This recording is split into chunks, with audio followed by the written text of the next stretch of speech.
વ્યાજનો રાહત દર 5% નક્કી કરવામાં આવ્યો છે। આ ભારત સરકાર દ્વારા વ્યાજ છૂટની સીમા 8% સુધીની હશે અને તે બેંકોને અગ્રિમ સ્વરૂપે પ્રદાન કરવામાં આવશે।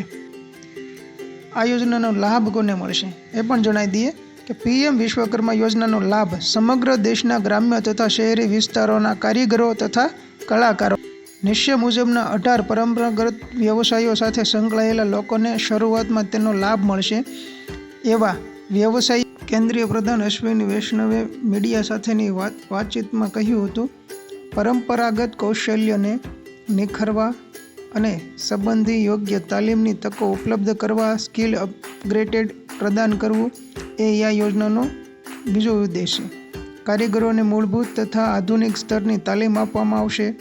લાભાર્થીઓને તાલીમના સમયગાળા દરમિયાન દૈનિક સહાય તરીકે ₹500 આપવામાં આવશે અને જરૂરી સાધનો ખરીદવા માટે 15,000 સુધીની આર્થિક સહાય પણ આપવામાં આવશે।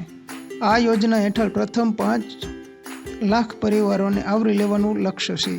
5 વર્ષમાં કાર્યકાળ દરમિયાન 30 લાખ કારીગરો પરિવારોને યોજનાનો લાભ મળશે।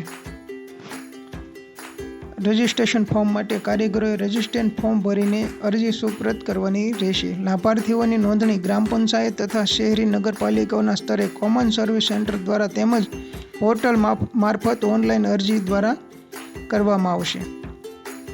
પીએમ વિશ્વકર્માનું સર્ટિફિકેટ એટલે કે કારીગરો પીએમ